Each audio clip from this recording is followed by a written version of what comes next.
The Titanic sinks in the icy Atlantic. L'astronaute Neil Armstrong défie une mort certaine et accomplit son destin. Une révolte provoque l'effondrement du puissant empire romain.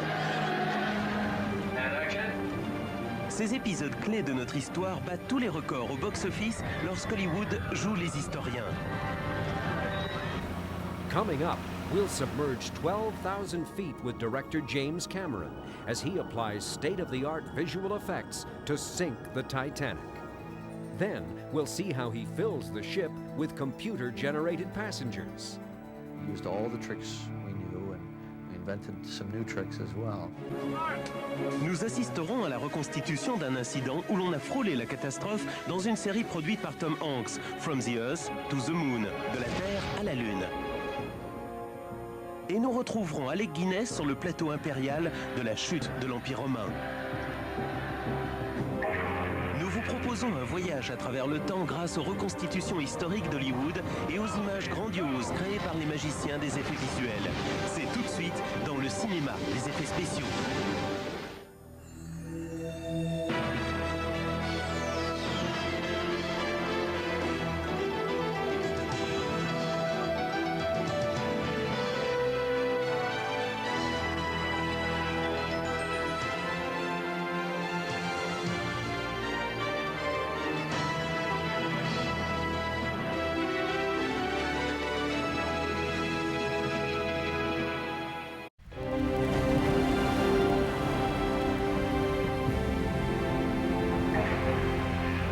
The Titanic endures as a symbol of 20th century humanity's worship of technology and opulence, and the realization of our ultimate vulnerability. Now, culminating several years of dedicated research and production, writer-director James Cameron is fully utilizing the potential of filmmaking to bring her back to life. It's not just a question of taking the audience back through time to 1912 and putting them on the deck of the ship. It's a question of creating an emotional state, a state of emotional openness, so that they can understand that event for the impact that it would have had on those people. On its maiden voyage from Southampton, England, across the North Atlantic, the Titanic sank about 1,000 miles before reaching New York. After 2 years of preparation, Cameron has come to this very spot, having assembled a deep dive expedition that will take him down to the Titanic wreck. The production has chartered twin Mir submersibles from the Russian Shirshov Institute of Oceanography. With a revolutionary camera housing mounted on one of the subs, Cameron and 3 others set out on the dangerous 2.5-mile dive to the ocean floor. Okay, 100 meters? Yeah, it'll take us right to the bow.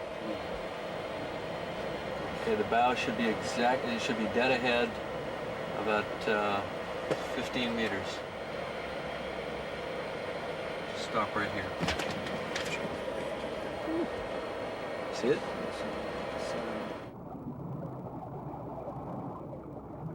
Look at that, bingo.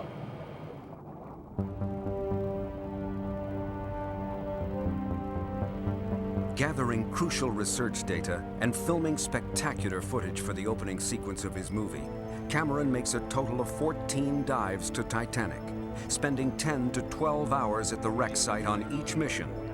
He has now spent more time on the Titanic than its passengers did. It all started with this footage of the wreck. It set the bar very high for a standard of realism in the film. It's like we didn't fake it. We didn't just do model shots. We went to the real shipwreck and filmed it. And so there's a sense of, verisimilitude that begins with frame 1 of the movie.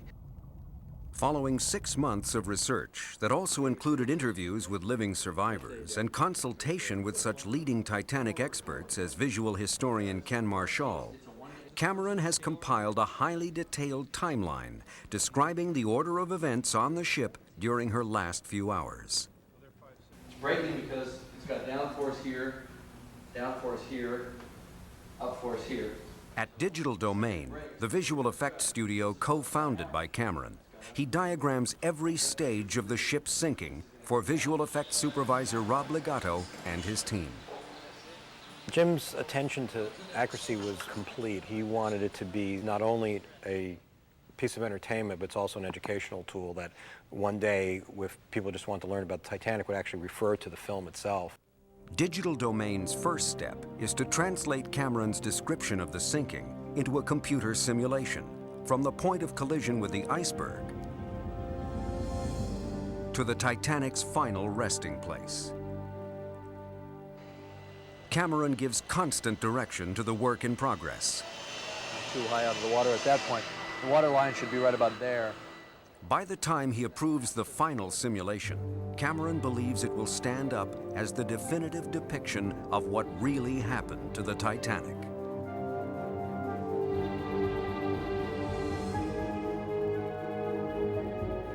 Using the simulation as their blueprint, Legato and his team embark on their quest to faithfully reenact the tragedy.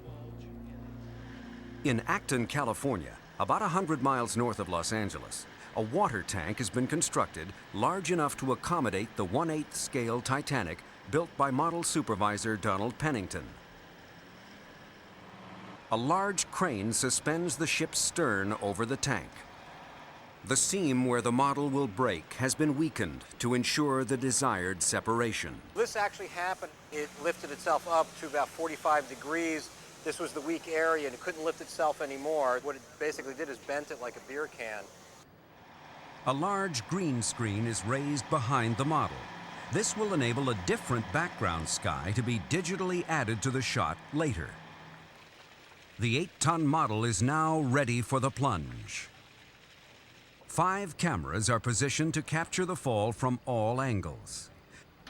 One camera is handheld by an operator in the tank, just feet away from the expected point of impact.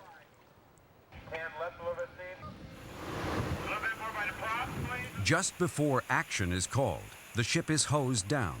The Titanic must appear as if it has just lifted up out of the water. Cut the water. Stand by. Ready to go any moment. Roll camera. Action!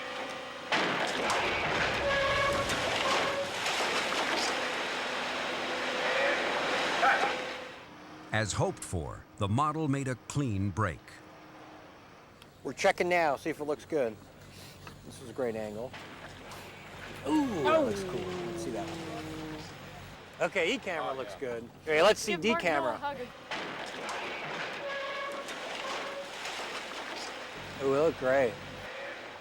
One of the most powerful angles was captured by the handheld camera.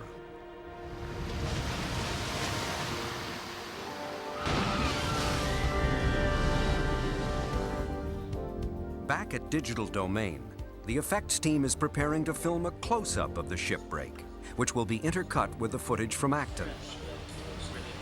For this shot, Pennington has built a 1/8 scale model of the Titanic's midsection.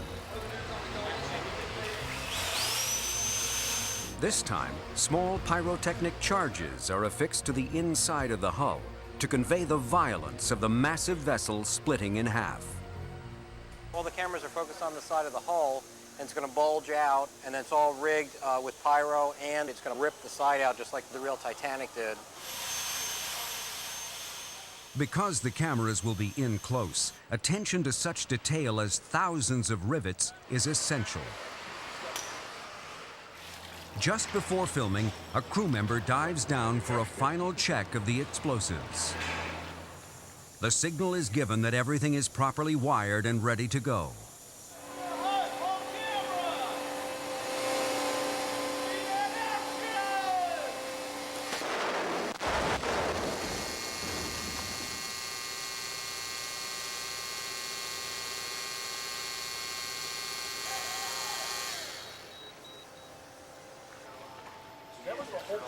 The whole top of the deck fell.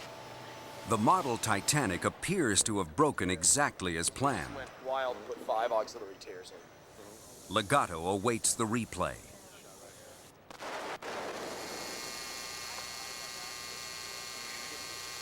Looks good. Structure looks good. When the model shots are combined with computer-generated imagery, and footage from the production's full-size Titanic set, James Cameron has turned back the clock to April 15th, 1912. I had a goal in this film to take you into and become a participant in one of the more interesting and fascinating events of the 20th century, the sinking of Titanic, and put you there as an eyewitness.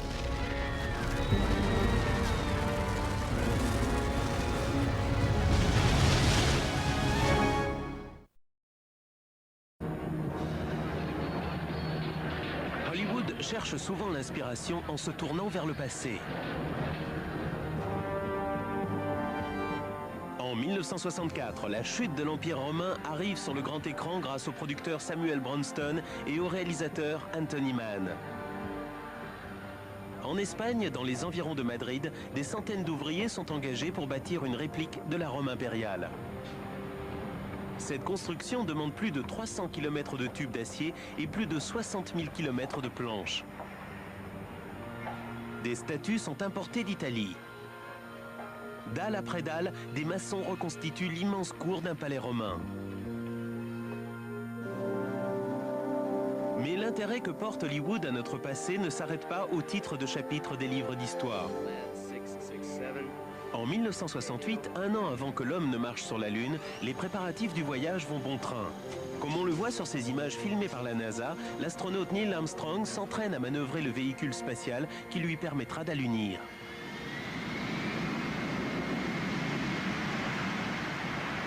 Soudain, Armstrong perd le contrôle de l'engin et parvient à s'en éjecter seulement quelques secondes avant l'impact.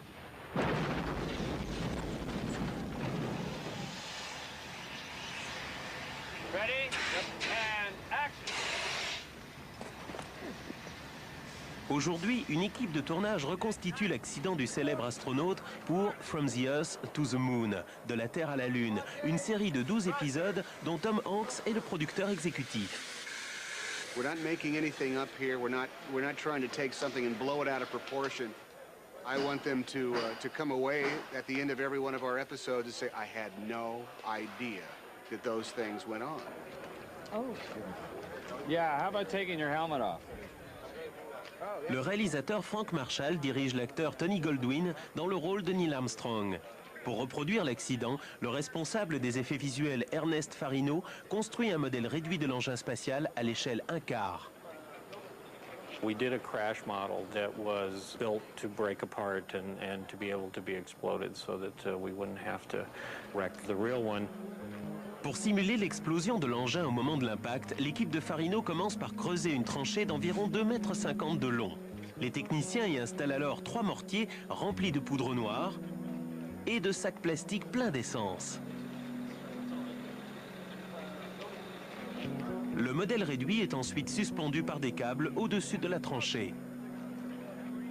Right about there, man. La maquette sera lâchée du haut de cette grue et glissera le long des câbles jusqu'en bas. C'est quand elle atteindra le sol que les charges exploseront.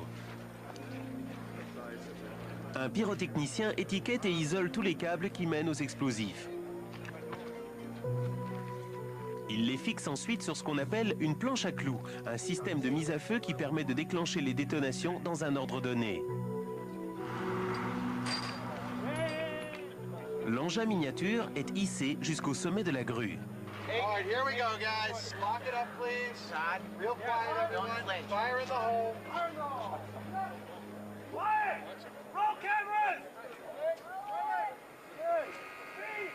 Action! Go!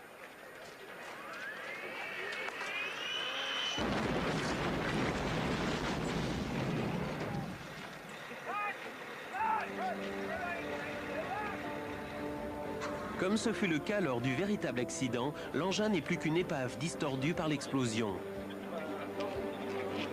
Good job, guys.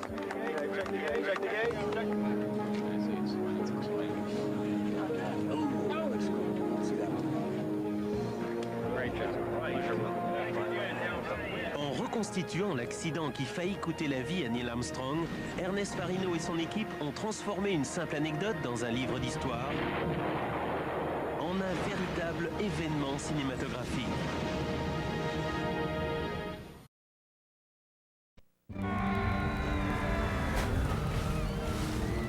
hundreds of passengers cling to life as the Titanic is swallowed by the sea.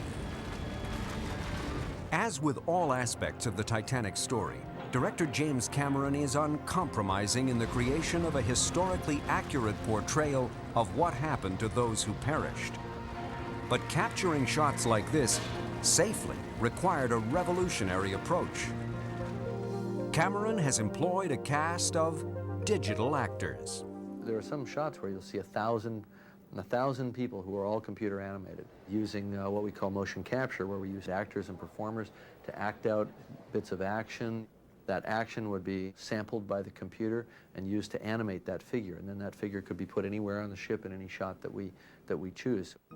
In charge of the film's computer-generated, or CG, actors is digital effects supervisor Mark Lassoff. He and his team of animators have created a library of CG characters that can be used and reused as the shots demand. I really didn't know how to produce digital humans on a model Titanic when we started the process. I had been familiar with motion capture, but hadn't really used it. But what we got was very subtle and human animation. Here in Digital Domain's motion capture studio, performers have been outfitted with reflective markers. These markers reflect an infrared pulse emitted from 7 motion capture cameras placed around the room. The pattern of these reflections is then translated by computer into a moving digital skeleton. I don't believe that there are animators working right now who, without reference, can pull out of the thin air the subtlety of movement, the little foot turn, the little head cock that really sells something as being completely and absolutely photorealistic. As seen in this demonstration, the movements of the human performers, shown in the corners of the screen, are exactly replicated by the CG characters. In this sweeping shot over the top of the Titanic, every person is computer generated. People have commented that their eye goes to this woman picking up a child because it's such a human action, and you just believe that this mother is picking up her child. First, a model of the Titanic is filmed on a motion control stage. Walk forward a couple steps. Then the movements of a woman and child are captured. The motion image begins as a set of points. An animator then transforms the points into lines that fully display the subtleties of movement. Finally, the characters' bodies and costumes are digitally added. You've essentially communicated through this shot that there are lives aboard the Titanic. It is this attention to detail, driven by Cameron's demand for absolute historical accuracy, that pulses through every shot in the film. Never before has a motion picture been made that is going to come so close to what the ship really was like. You will feel as if you're actually on that ship, smelling that salt spray, walking down the deck. It's just mind-boggling. To create the crowds of passengers for much of the sinking sequence, traditional animation proved as effective as motion capture without endangering human performers. There's a shot where the camera is looking at the ship going down. We need to have people hanging onto the rail. We need to have people getting sucked under. We need to have people getting swirled away. And these are all the things that the director said he wanted to see. So we have to put all these people on the docking bridge that's getting submerged into the water. First, a miniature of the ship's stern is photographed in a water tank.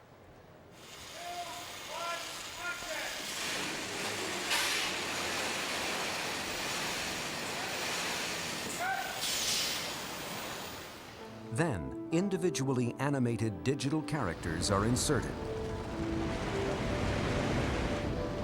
We used all the tricks we knew, and we invented some new tricks as well.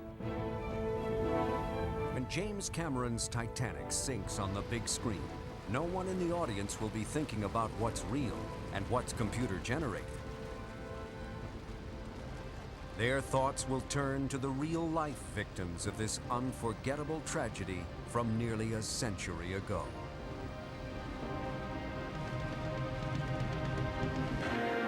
Quelle que soit la page de l'histoire sur laquelle les cinéastes choisissent de braquer leur projecteur, qu'il s'agisse d'un événement qui change la face du monde, ou d'un épisode moins connu mais qui captive notre imagination, Hollywood utilise toutes les ressources de la magie du cinéma afin de combler les fossés qui nous séparent de notre passé. Pour réaliser les films historiques les plus spectaculaires, Many heights and great depths.